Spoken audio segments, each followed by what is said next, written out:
वक्रतुंड महाकाय सूर्यकोटिसमप्रभ निर्विघ्नं कुरु मे देव सर्वकार्येषु सर्वदा।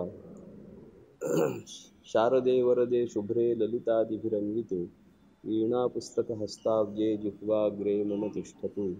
गुरुर्ब्रह्मा गुरुर्विष्णुः गुरुर्देवो महेश्वरः गुरुः साक्षात् परं ब्रह्म तस्मै श्रीगुरवे नमः। शङ्करं शङ्कराचार्यं केशवं बादरायणं सूत्रभाष्यकृतौ वन्दे भगवन्तौ पुनः पुनः। नारायणं नमस्कृत्य नरं चैव नरोत्तमं देवीं सरस्वतीं व्यासं ततो जयमुदीरयेत्। शान्ताकारं भुजगशयनं पद्मनाभं सुरेशं विश्वाधारं गगनसदृशं मेघवर्णं शुभाङ्गं लक्ष्मीकान्तं कमलनयनं योगिभिर्ध्यानगम्यं वन्दे विष्णुं भवभयहरं सर्वलोकैकनाथम्। ओम नमो भगवते वासुदेवाय। ओम विश्वं विष्णुर्वषट्कारो भूतभव्यभवत्प्रभुः भूतकृद्भूतभृद्भावो भूतात्मा भूतभावना। महाकैवल्य तेजोनिधी संत सम्राट श्री ज्ञानेश्वर महाराज संस्थान कमिटीने विष्णू सहस्रनामावर काही चिंतन व्हावं या दृष्टीने विचार केला आणि आजच्या काळामध्ये असलेलं हे कोरोना महामारीचं वैश्विक संकट, या संकटामुळे या आधुनिक तत्त्वज्ञानाचा उपयोग करून फेसबुकद्वारा हे प्रवचन प्रसारित व्हावं अशा प्रकारची योजना केली। ही अतिशय आनंदाची गोष्ट आहे। महत्त्वाची गोष्ट म्हणजे पुरुषोत्तम मासाच्या निमित्ताने अर्थात अधिक मासाच्या निमित्ताने ही विष्णू सहस्रनामाची सेवा चिंतन 5-5 श्लोक असे प्रत्येक वक्त्याला देऊन अनेक वक्त्यांना त्याचं चिंतनही घडणार आहे आणि या फेसबुकच्या माध्यमाद्वारे असंख्य श्रोत्यांना त्याच्या श्रवणाचाही योग लाभ होणार आहे। असो, महाकैवल्य नित्यजोनिधी भगवान महाविष्णूचे अवतार संत सम्राट श्री ज्ञानेश्वर महाराज यांच्या संजीवन समाधीसमोर हे चिंतन होत आहे। ही आपल्या परमभाग्याची गोष्ट आहे तुमच्या आमच्या। भगवान विष्णूचं सहस्रनाम नित्यपाठ करणारे असंख्य लोक आहेत, त्याचा अर्थचिंतनही करणारे लोक आहेत। त्याचा अर्थचिंतन समाजासमोर या अधिक मासाच्या निमित्ताने जावं म्हणून आपण हे चिंतन करीत आहोत। भगवान व्यासांनी विष्णूची 1000 नावं लिहिलेली आहेत। त्याचं प्रास्ताविक मागील वक्त्याने सांगितलेलेच आहे। आपल्याला ओम विश्वं विष्णुर यापासून सुरुवात करायची आहे। महत्त्वाची गोष्ट म्हणजे पहिल्यांदा ओम हा शब्द परम मांगलिक अशा स्वरूपाचा वापरला गेला। मंगलाचरण म्हणून सर्वत्र तो वापरला जातो। ओम हे ब्रह्माचं वाचक आहे। ओम या ओंकाराच्या चिंतनाने परमगती प्राप्त होते असं वर्णन सगळीकडे आपल्याला बघायला मिळतं। संत सम्राट श्री ज्ञानेश्वर महाराज अकार चरण युगल उकार वदर विशाल मकार महामंडल मस्तकाकारे या रूपाने त्या अकार उकार मात्रेच्या रूपाने ओंकाराचं प्रणवाचं चिंतन करतात। किंवा पै ब्रह्मबीजा दहाला अंकुरू घोषध्वनी नादाकारू तयाचे भुवन जो ओंकारू तोही मीगा असं भगवान स्वतः सांगतात। ज्ञानेश्वर महाराज ते वर्णन करतात। ओमच्या चिंतनामध्ये ओंकाराच्या ध्यानामध्ये असंही एक वर्णन आलेलं आहे की 3 मात्रा 3.5 मात्रा आणि अर्धबिंदू अशा रीतीने कधी चिंतन मांडलं जातं।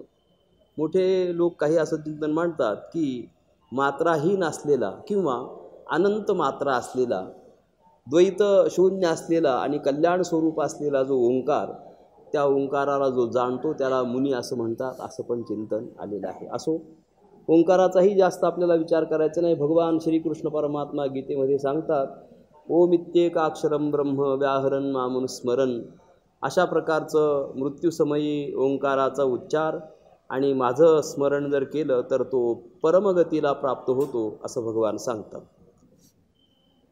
अशा प्रकारचा ओंकार पहिल्यांदा सांगून नंतर विश्वम या पदाची योजना व्यास महर्षी करतात। विश्व या शब्दाचा प्रसिद्ध अर्थ आहे जगत, तुम्हा आम्हाला माहिती असलेला.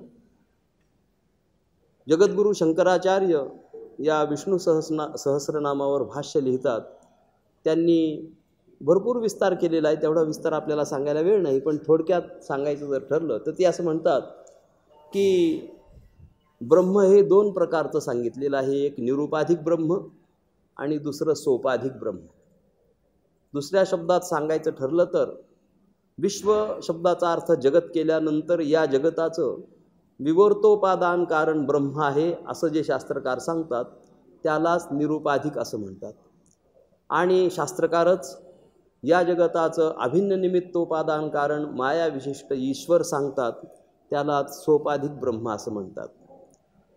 विश्व या पदाने या उभय स्वरूपाचं चिंतन भगवान महर्षी आपल्या समोर मांडित आहे. ते म्हणतात विश्वम या शब्दाचा जगत अर्थ असा जरी असला तरी या जगताचं जे कारण आहे ते या विश्वपदाने सांगितलेलं आहे. ते सांगतात की कार्यकारणाचा अभेद असतो, ही गोष्ट प्रसिद्ध आहे. एक भाग अधिष्ठानाचा विचार केला तर अधिष्ठान हे अध्यस्थामध्ये व्याप्त असतं आणि अध्यस्थ पदार्थ हा अधिष्ठान रूप असतो, ही शास्त्रामध्ये प्रसिद्धी आहे. कार्यकारणाच्या अभेदाच्या दृष्टीने विश्व म्हणजे हे जगत विश्व नसून ब्रह्मरूप आहे, देवरूप आहे, अशा प्रकारचा पहिल्या शब्दाचा अर्थ सांगतात. संत वाङ्मयामध्ये आपल्याला विष्णुमय जग वैष्णवांचा धर्म असं बघायला मिळतं. हा जो परमात्मा आहे त्या विश्व या पदाचा तो परमात्माच अर्थ आहे असं सांगत असताना दुसरं एक कारण ते सांगतात आचार्य की विशती इति विश्व, जो प्रवेश करतो त्याला विश्व असं म्हणतात.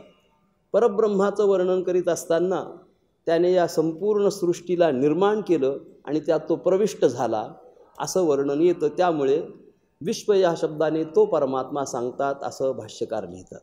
दुसरी एक गोष्ट सांगतात, यतो इमानी भूतानि जायन्ते, ही सर्व भूत ज्याच्यापासून उत्पन्न होतात आणि ज्याच्यामध्ये लयाला जातात.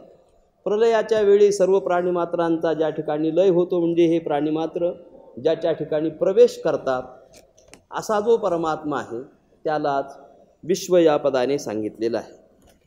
भगवान सांगतात की प्रश्न जो विचारला गेला होता किमेकं दैवतम लोके, एक दैवत कोणतं आहे, एक देव कोणता आहे की ज्याची उपासना करावी, ज्याची भक्ती करावी, ज्याचं स्वरूप जाणून घ्यावं, अशा प्रकारचा जो प्रश्न होता त्या प्रश्नाचं उत्तर देतात की एकमेव अद्वितीय ब्रह्म असं जे आहे तेच एकम या पदाने सांगितलेलं आहे. लोकांमध्ये प्रसिद्धी आहे की एक सत जे आहे तेच वेगवेगळ्या रूपाने नाना प्रकाराने सांगितलं जातं.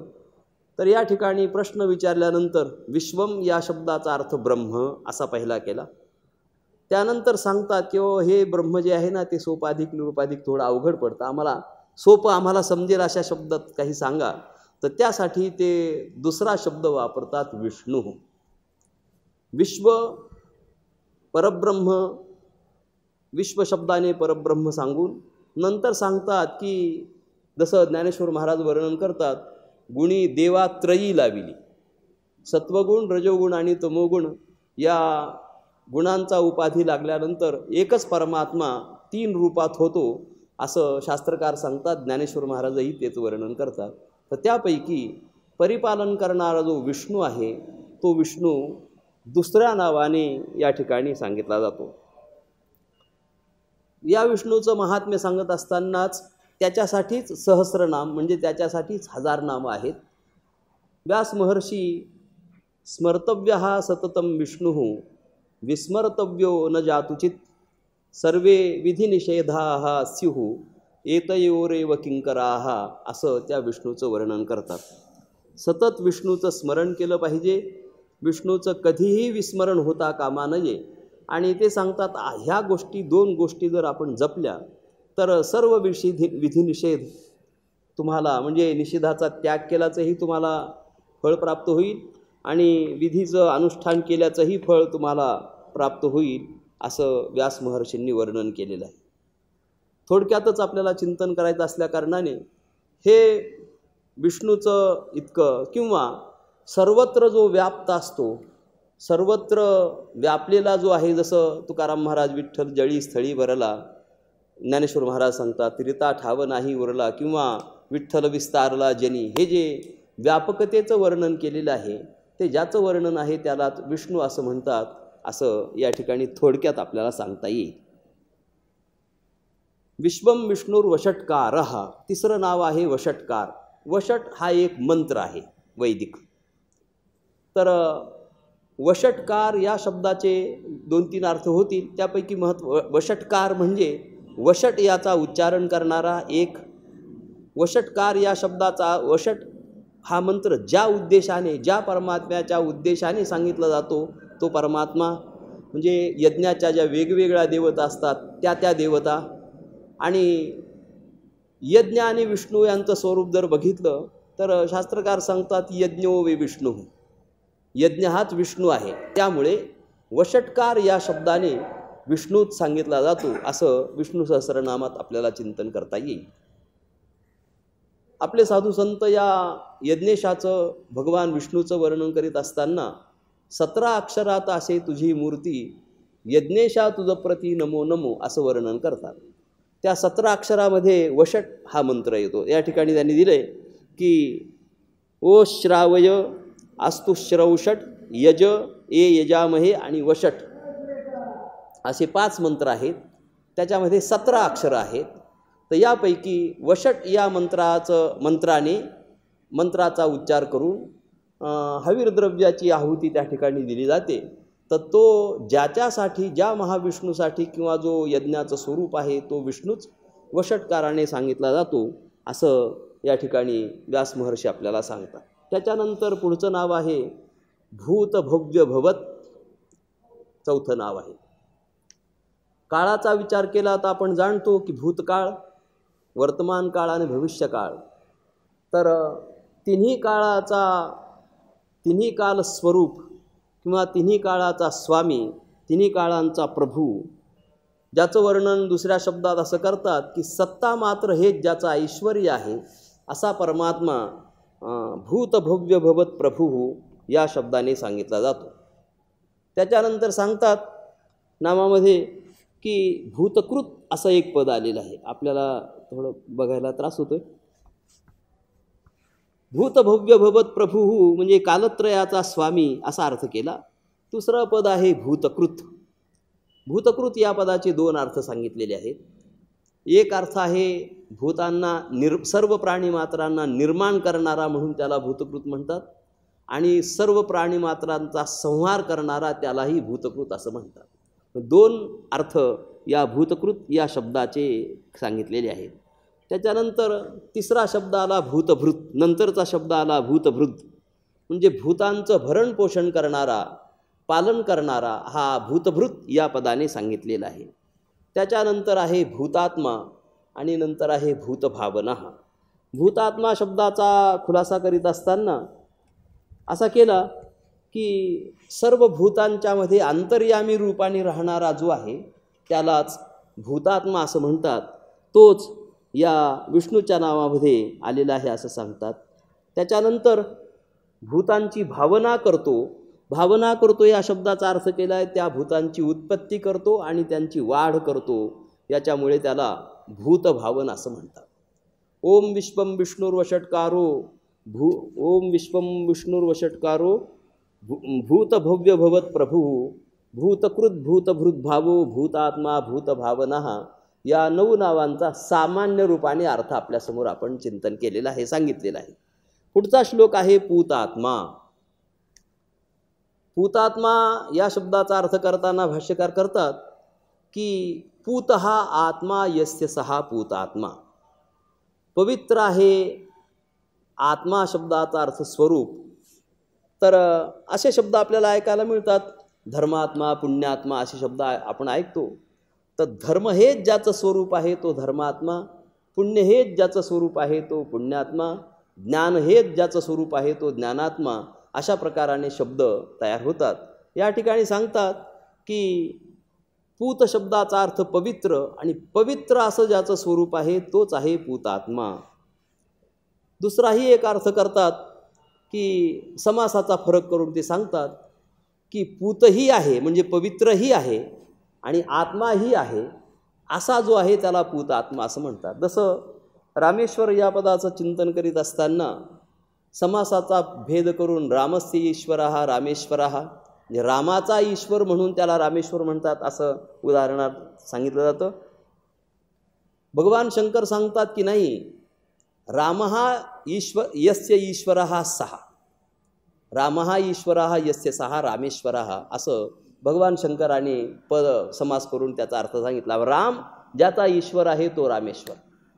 त्या ठिकाणी ऐकणारे लोकही मोठे होते, बुद्धिमान लोक, हनुमंतरायांच्यासारखे भक्त त्या ठिकाणी होते. त्यांनी सांगितलं, म्हणाले राम आणि ईश्वर हे दोन्ही ज्याच्यात आहेत तो रामेश्वर.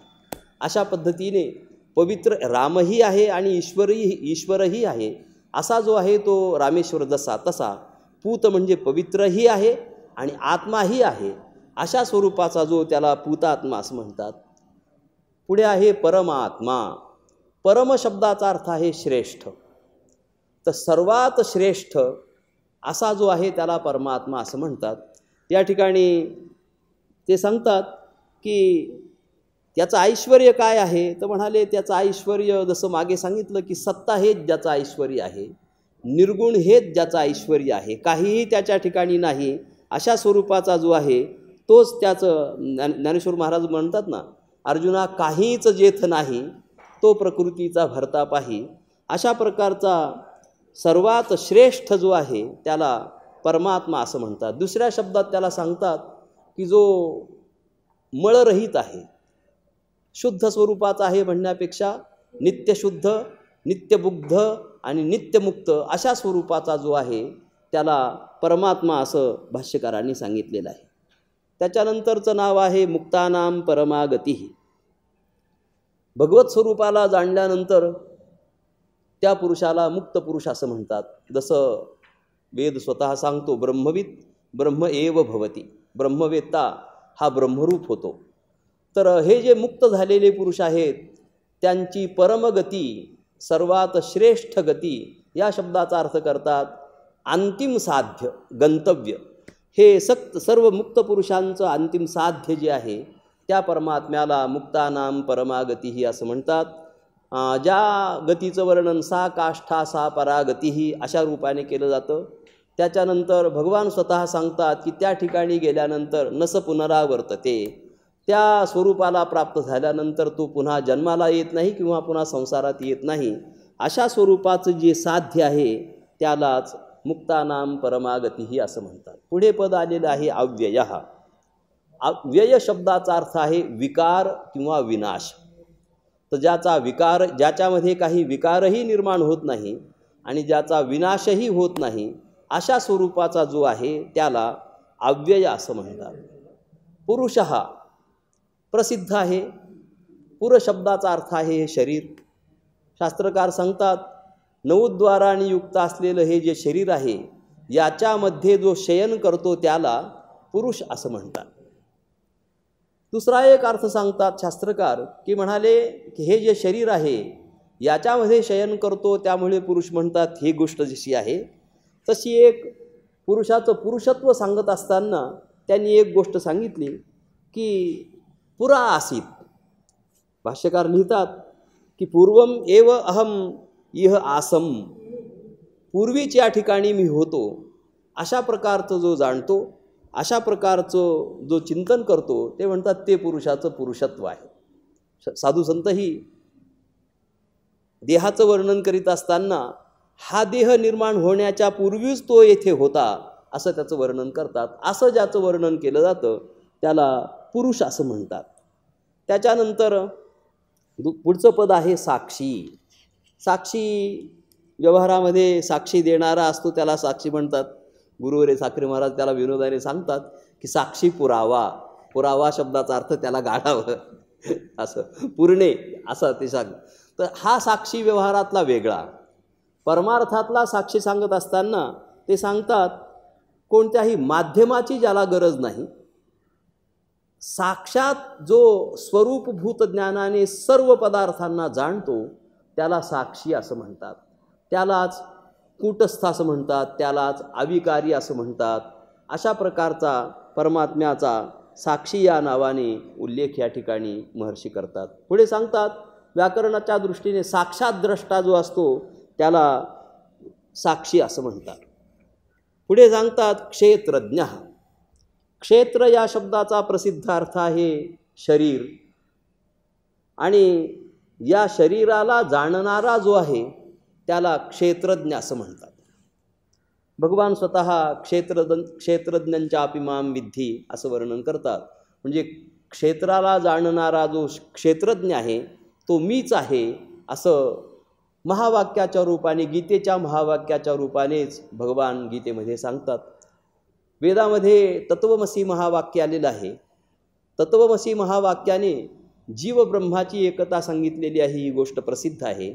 या ठिकाणी विष्णू सहस्रनामात देखील या ठिकाणी क्षेत्रज्ञ आणि अक्षर या दोन पदांची योजना करून जीवब्रह्माची एकताच या ठिकाणी सांगतात. भाष्यकार सांगतात एवच, जसं मागे आलं होतं की मुक्तानाम परमागतीही अव्ययः पुरुषः साक्षी, त्या ठिकाणी त्याच्यानंतर क्षेत्रज्ञ आणि अक्षरः या दोन पदांची योजना करून एवच या पदाचा खुलासा करीत असताना ते सांगतात की तत्वमसी महावाक्याने सांगितलेलं जे ऐक्य आहे तेच ऐक्य म्हणजे परमार्थतः असलेलं ऐक्य. औपाधिक भेदाचा त्याग करून किंवा दुसऱ्या शब्दात भागत्याग लक्षणेने जे सांगितलं जातं अशा प्रकारचं ऐक्य एव पदाने सांगितलेलं आहे, आणि च या पदाने औपाधिक भेद सांगितलेला आहे असं भाष्यकार या ठिकाणी वर्णन करतात. असो, क्षेत्रज्ञ आणि अक्षर या दोन पदाने जीवब्रह्माची एकता या दोन पदाने सुचवून क्षेत्रज्ञ ही चेतनच आहे, आणि अक्षर म्हणजे न क्षरती ती अक्षर हा, ज्याचा विनाश होत नाही, ज्याचं क्षरण होत नाही, जो कधी क्षीण होत नाही, अशा प्रकारचा जो आहे अक्षरपुरुष, तो अक्षरपुरुष परमात्मा विष्णू आहे असं या ठिकाणी सांगितलेलं आहे. त्याच्यानंतर शब्द आलेला आहे योग. योगः योगो योगविदान्येता प्रधान पुरुषेश्वरः नारसिंह वपु श्रीमान केशवः पुरुषोत्तमः, अशी पद पुढच्या श्लोकात आलेली आहे. योग शब्दाचा अर्थ सांगताना भाष्यकार सांगतात प्रत्येक माणसाला मन आहे आणि प्रत्येक माणसाला ज्ञानेंद्रिय कर्मेंद्रिय आहेत. ते म्हणतात मनाचाही निरोध करायला पाहिजे, ज्ञानेंद्रियांचाही निरोध करायला पाहिजे आणि कर्मेंद्रियांचाही निरोध करायला पाहिजे. म्हणाले निरोध करून काय करायचं? ते म्हणतात या इंद्रिया बहिर्मुख असलेल्या इंद्रियांना अंतर्मुख करून आपला जो आत्मा आहे तो आत्मा परमात्म स्वरूप आहे अशा प्रकारचं चिंतन करणं याला योग असं म्हणतात. हा योग योगायोगाने येत नाही, त्याला फार प्रयत्न करावा लागतो, त्याला फार चिंतनाची गरज आहे. आपल्याला वेळेची मर्यादा असल्या कारणाने जास्त विस्तार करायचा नाही, जास्त इकडे तिकडे बोलायला आपल्याला परवानगीच नाही. असो, हे सांगतात की एकत्व भावना याचं नाव आहे योग. पुढेही येणार आहे योगविद असं, पुढे योगविदाम नेता असं पुढे पद आलेलंच आहे. मग असा जो एकत्वाचा प्रकार आहे, या एकत्वाच्या प्रकाराला जे करतात, जे जाणतात, ह्याच्यासाठी प्रयत्न करतात, अशा प्रकारचे जे लोक आहेत त्यांना योगविद असं म्हणतात. आणि योगवितांचा, या योगाचे जाणकार असलेले, त्या योगाला प्राप्त करून घेतलेले जे लोक आहेत त्यांचा नेता शब्दाचा अर्थ आहे संरक्षक. मराठीमध्ये किंवा संस्कृतमध्ये सुद्धा नेता शब्दाचा अर्थ नेणारा जसा आहे तसा नेता शब्दाच्या ठिकाणी रक्षक अर्थ केलेला आहे. ते सांगतात योगक्षेमाची चिंता वाहणारा असा जो आहे त्याला नेता असं म्हणतात. भगवान सांगतात ना, अनन्यास चिंतयन्तो माम ये जनाः पर्युपासते तेषां नित्याभियुक्तानां योगक्षेमं वहाम्यहम. आता असा योगक्षेम वाहणारा जो आहे त्याला योगविताम नेता अशा पदाने या ठिकाणी सांगितलेलं आहे. त्याच्यानंतर शब्द आलेला आहे प्रधान पुरुषेश्वरः. प्रधान शब्दाचा अर्थ आहे माया किंवा प्रकृती, आणि पुरुष शब्दाचा अर्थ आहे जीव. तर माया आणि जीव किंवा चेतन सांगतात या दोघांचाही जो स्वामी आहे ना त्यालाच प्रधान पुरुषेश्वर असं म्हणतात. पुढे पद आलेलं आहे नारसिंह वपुः. भगवान विष्णूचे जे 10 अवतार आहेत त्या 10 अवतारामध्ये नृसिंहाचा अवतार प्रसिद्ध आहे. हिरण्यकश्यपूला दिलेल्या वराची पूर्ती करण्यासाठी या रूपाने अशा स्वरूपात महाविष्णूला अवतार घ्यावा लागला. ते सांगतात ज्याचे अवयव मानवाचे म्हणजे पुरुषाचेही आहेत आणि ज्याचे अवयव सिंहाचेही आहेत असा उभय अवयवांनी संपन्न असलेला जो आहे त्याला नारसिंह वपू असं म्हणतात. पुढे पद आलेलं आहे श्रीमान. मत, वत आणि मत असे प्रत्यय आहेत, त्याला मतुप प्रत्यय म्हणतात. तर ते प्रत्यय सांगतात की अमुक अमुक गोष्ट ज्याच्याजवळ आहे किंवा त्या गोष्टीने तो युक्त आहे, त्या गोष्टीनं तो संपन्न आहे हे सांगण्यासाठी मत हा प्रयोग केला जातो. आता श्री शब्दाचा अर्थ, श्री शब्दाचे अनेक अर्थ आहेत.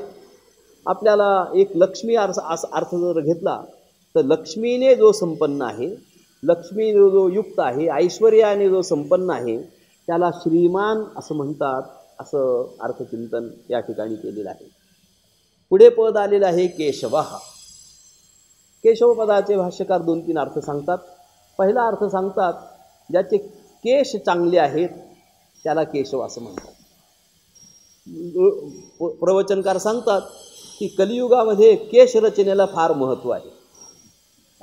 माणसाची शोभा अलंकारापेक्षा त्या केश रचनेवर जास्त अवलंबून आहे असं ज्यावेळी समजलं जातं त्यावेळी ते कलियुग आहे असं समजा, असं म्हणतात ते. असो, तर उत्तम सुंदर ज्याचे केश आहेत त्याला केशव असं म्हणतात, एक अर्थ. दुसरा अर्थ आहे केशी नावाचा जो दैत्य आहे त्याचं हनन करणारा जो महाविष्णू त्याला केशव असं म्हणतात. तिसरा अर्थ सांगतात की क या शब्दाचा अर्थ आहे ब्रह्मा, अ या शब्दाचा अर्थ आहे विष्णू आणि ईश शब्दाचा अर्थ आहे शंकर. तर ब्रह्मा, विष्णू आणि रुद्र किंवा शंकर या तिघांना मिळून केश असं म्हणतात आणि त्यांचा जो स्वामी आहे त्याला केशव असं म्हणतात. असे 3 प्रकारचे अर्थ केशव या पदाचे या ठिकाणी सांगितलेले आहेत. आणखीनही अर्थ होतील पुष्कळ, वेळेची मर्यादा असल्याकारणाने आपण सगळं चिंतन करीत नाही. त्याच्यानंतर पद आला आहे पुरुषोत्तम. पुरुषोत्तम पदाचा विचार करीत असताना पुरुषांच्या मधला उत्तम, सगळे पुरुष जर एकत्र केले तर त्या पुरुषांच्या मधला जो उत्तम आहे त्याला पुरुषोत्तम असं म्हणतात, असा एक अर्थ. जसं रत्न सांगत असताना उदाहरणार्थ सांगितलं की स्त्रीरत्न असं जर सांगायचं असेल तर सर्व स्त्रियांच्यामध्ये जी श्रेष्ठ असते तिला स्त्रीरत्न जसं म्हणतात, तसं उत्तम कोण तर म्हणाले सर्व एकत्र केल्यानंतर ज्या त्यांच्यामध्ये जो श्रेष्ठ त्याला पुरुषोत्तम असं म्हणतात, असा एक अर्थ केला आहे. दुसरा एक अर्थ त्यांनी केला आहे, भगवान गीतेमध्ये सांगतात, ज्ञानेश्वर महाराजही सांगतात की एक क्षर पुरुष आहे, एक अक्षर पुरुष आहे आणि या क्षर आणि अक्षर यांच्यापेक्षा वेगळा असलेला आणि श्रेष्ठ असलेला जो पुरुष आहे त्यालाच उत्तम पुरुष असं म्हणतात. या ठिकाणी व्यास महर्षी सांगतात की असा अन्य पुरुषांच्या पेक्षा श्रेष्ठ जो आहे त्यालाही पुरुषोत्तम म्हणतात आणि पुरुषांच्या मधला जो श्रेष्ठ आहे त्यालाही पुरुषोत्तम असं म्हणतात. असं पुरुषोत्तम शब्दाचा अर्थ या ठिकाणी सांगितला. पुरुषोत्तम मासही आपण या ठिकाणी चिंतन करीत आहोत. तर हा मास पुरुषोत्तम जसं आत्ता सांगितल्याप्रमाणे सर्व मासांच्यामध्ये श्रेष्ठ आहे. कशामुळे श्रेष्ठ? आम्ही स्वार्थी आहोत, आपल्याला थोडं केल्यानंतर मोठं फळ मिळावं असं वाटतं. ते म्हणाले ती योजना या उत्तम मासामध्ये केली जाते. ते म्हणाले अधिकस्य अधिकम फलम असं वाक्य वापरलं जातं, म्हणजे अधिकामध्ये थोडं केलं तरी जास्त फळ मिळतं. मग असं अधिक फळ देणारा असा मास असल्याकारणाने या मासाचंही नाव काय ठेवलेलं आहे? पुरुषोत्तम मास असं नाव ठेवलेलं आहे. म्हणाले तो भगवानही कसा आहे? पुरुषोत्तम आहे, अक्षरांच्या पेक्षाही श्रेष्ठ आहे आणि सर्व पुरुषांच्यामध्येही तो श्रेष्ठ आहे असं त्याचं वर्णन केलेलं आहे. त्याच्यानंतर पद आले सर्वहा. सर्व पदाचा अर्थ सांगताना आपण पाहतो की सर्व म्हणजे सर्व, सर्वनामाचा विचार करीत असताना सर्व हे एक सर्वनाम आहे. तर गच्छन्ती असं जर पद घेतलं तर सर्वे गच्छन्ती असं होत नाही. गच्छन्ती म्हणजे अनेक जण जातात असा अर्थ होतो. पण सर्व हे सर्वनाम जर घेतलं तर मग सर्व जातात असा अर्थ केला जातो. या ठिकाणी सर्व हे भगवंताचं एक नाव सांगितलं. ते सांगतात जगामध्ये जेवढं काही आहे, आपल्याला जास्त विस्तार नाही करता येत, जेवढं काही आहे या शब्दाचा अर्थ काही चांगलं आहे आणि काही वाईट पण आहे. शास्त्रीय शब्दात काही सत आहे, काही असत आहे. मग सत असत, बरं वाईट अशा उभय स्वरूपाचं जे आहे ते सर्व ज्याचं स्वरूप आहे असा परमात्मा, त्याला सर्व असं म्हणतात, असं भाष्यकार या ठिकाणी सांगतात.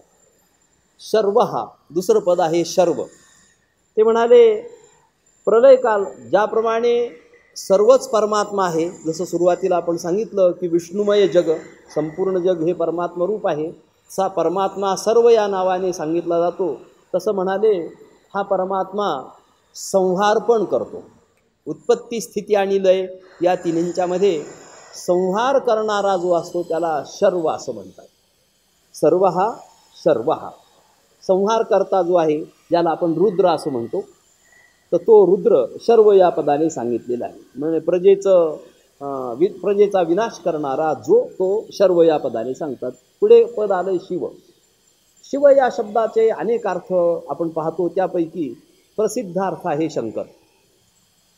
विष्णूचं नाव चाललेलं आहे आणि त्या ठिकाणी शिव हे पद आलेलं आहे. ते म्हणतात वारकरी संप्रदायात प्रसिद्धी आहे शिव विष्णू एक आहेत म्हणून. हरी आणि हर हे एक असल्या कारणाने ती एकता संतांनी सांगितली असं नाही, पूर्वीच्या अनादी कालापासून ऋषीमुनींनी सुद्धा ती एकता सांगितलेली असल्या कारणाने शिव विष्णू यांचं ऐक्य हे दाखविण्यासाठीच विष्णू सहस्रनामध्ये शिव या पदाची योजना व्यास महर्षी करतात. शिव या शब्दाचा अर्थ आहे कल्याण. तर कल्याण स्वरूप असलेला, शांत स्वरूप असलेला, तसा आपल्याला पटणार नाही, उग्र स्वरूप तो धारण करतो, जगाचा संहार करतो, तो शंकर आहे. ते म्हणाले तो परमकल्याण स्वरूप असलेला शिवच शिव विष्णूचं ऐक्य सांगण्यासाठी या ठिकाणी शिव या पदाने त्याचा उल्लेख केलेला आहे. त्याच्यानंतर पद आलेलं आहे स्थाणू. हे पदसुद्धा भगवान शंकरासाठीच वापरतात. एका श्लोकामध्ये असं वर्णन केलेलं आहे, लता कापी तरुः कोपी काश्याम आश्चर्य दंपती साचापर्णा सच स्थाणु ददाते वांछितम फलम, असं शिवपार्वतीचं वर्णन केलेलं आहे. तर शिवपार्वतीच्या वर्णनामध्ये ती अपर्णा आहे, म्हणजे पर्णरहित अशी वेली आहे, आणि तो स्थाणू आहे म्हणजे त्याला फांद्या फुलं फळं काहीही नाही, असा स्थाणू शब्दाचा मराठीत स्तंभ असा अर्थ केला जातो, खांब असा अर्थ केला जातो. स्थाणुर्वा पुरुषो वा भ्रमामध्ये येतं. तर असा स्थाणू या शब्दाचा मुख्य अर्थ आहे स्थिर राहणारा, अचल राहणारा, अशा प्रकारचा जो आहे त्याला स्थाणू असं म्हणतात. जगद्गुरु तुकाराम महाराज परमात्म्याचं वर्णन करताना तुझं विण काही स्थिर राहे ऐसे नाही, असं त्याचं वर्णन करतात. या ठिकाणी महर्षी स्थाणू या पदाने स्थिर असलेला परमात्मा त्याचं वर्णन करतात. भूतादिही, आदी शब्दाचा अर्थ आहे कारण. तर सर्व भूतांचं तो कारण असल्या कारणाने त्याला भूतादिही असं म्हणतात. दुसरी गोष्ट सांगतात निधीही अव्ययः. आपण पाहतो की अष्टसिद्धी आणि नवनिधी प्रसिद्ध आहेत. अष्टसिद्धी नवनिधी के दाता असं हनुमान चालीसेमध्ये वर्णन येतं.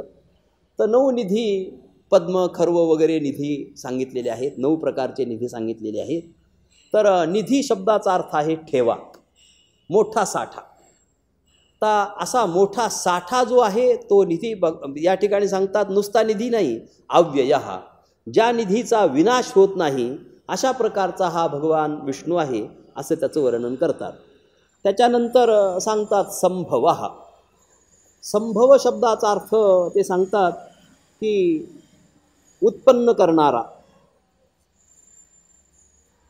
भक्त म्हणजे सर्व प्राणीमात्रांना उत्पन्न करणारा आणि स्वतः उत्पन्न होणारा पण. भगवान सांगतात ना संभवामी युगे युगे, परित्राणाय साधूनां विनाशाय च दुष्कृतां धर्मसंस्थापनार्थाय संभवामी युगे युगे.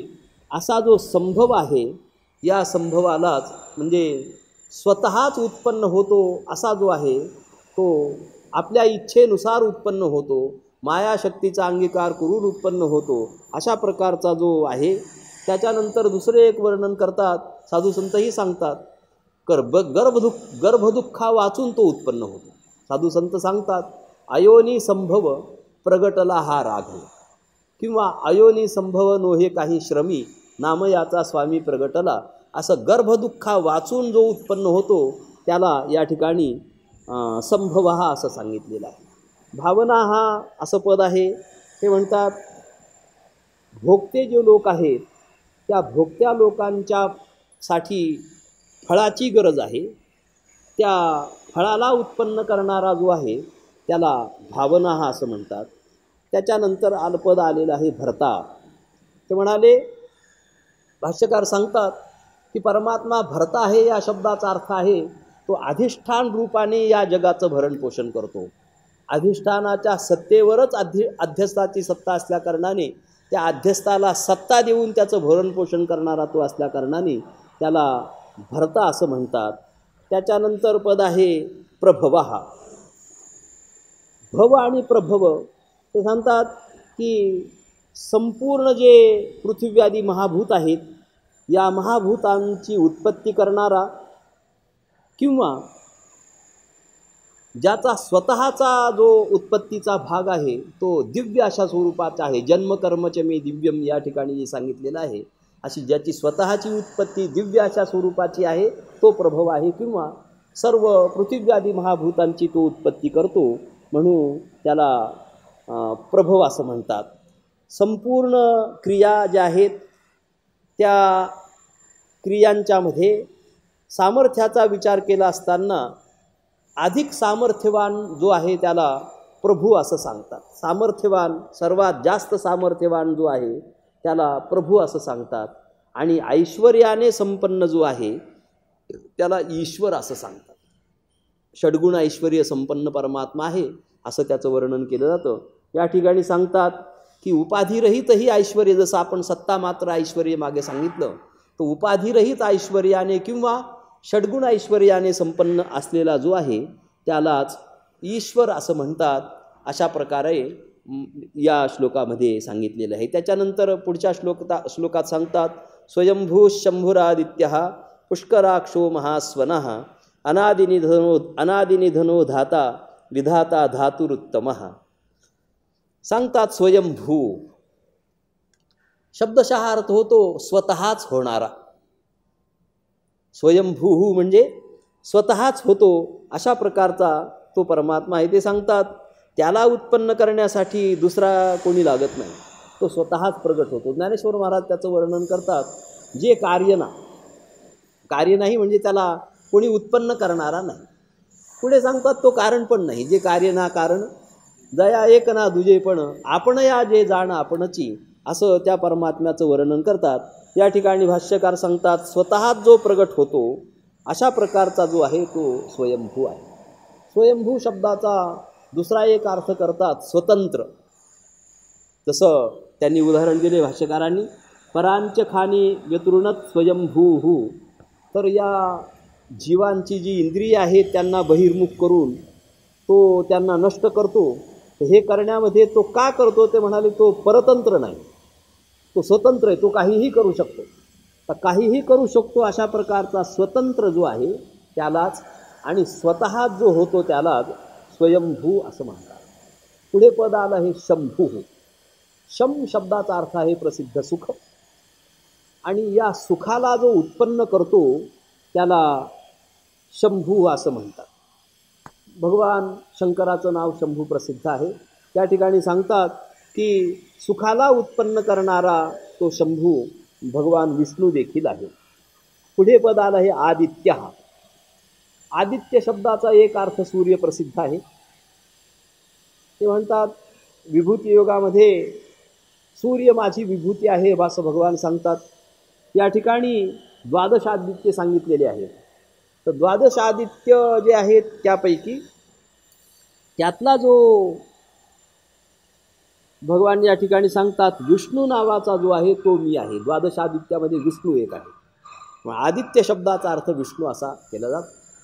हे सांगतात आदित्यानाम अहम विष्णू असं विभूती योगात भगवान सांगतात. आदित्यांच्यामध्ये विष्णू आहे म्हणून. या ठिकाणी दुसरी एक गोष्ट सांगतात भाष्यकार, आदिती असं एक पद आहे. तर आदितीपासून आदित्य उत्पन्न झाले अशी प्रसिद्धी आहे. आदिती या पदाचा एक अर्थ सांगतात पृथ्वी, आणि या पृथ्वीचा पती हा असल्या कारणाने विष्णूला आदित्य असं म्हणतात, असा एक अर्थ या ठिकाणी केलेला आहे.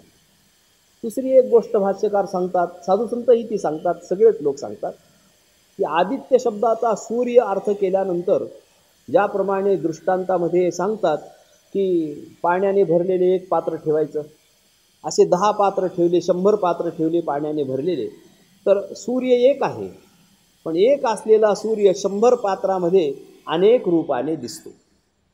पण तसाच परमात्मा एकच आहे, पण उपाधी ज्या आहेत त्या अनेक उपाधी, अंतःकरण नावाची उपाधी घेतली की त्या अनेक अंतःकरण नावाच्या उपाधीने तो अनेक प्रकाराने पाहिला जातो, दिसतो.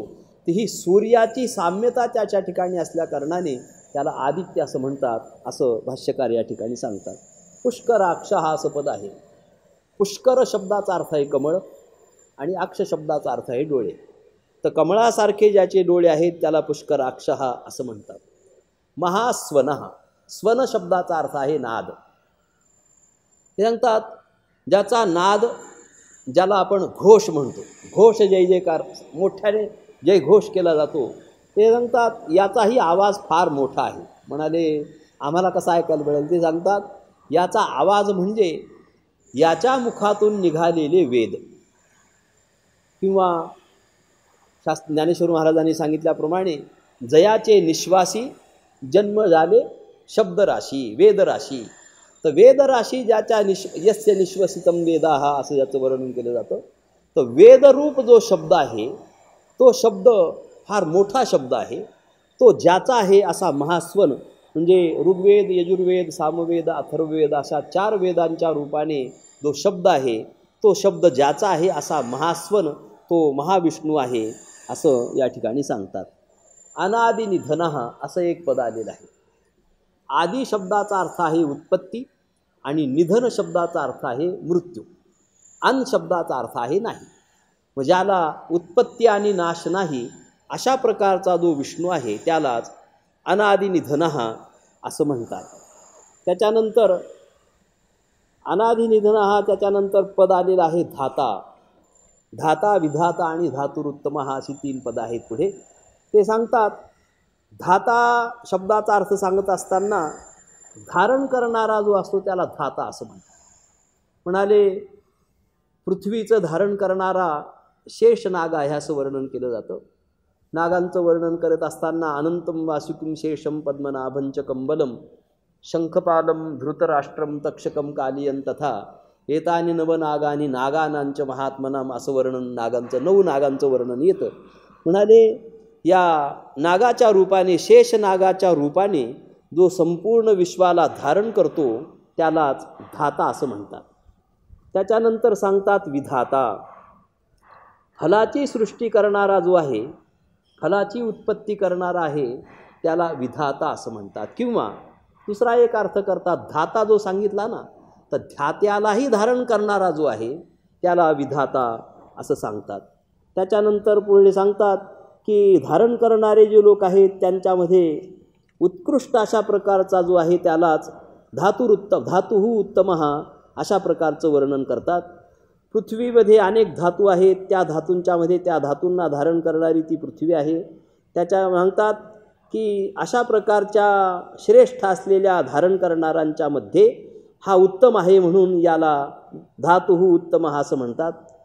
धाता शब्दाचा अर्थ ब्रह्मदेव प्रसिद्ध आहे, त्याच्यापेक्षाही श्रेष्ठ आहे, म्हणून याला धातुः उत्तमः अशा प्रकारचं वर्णन करतात.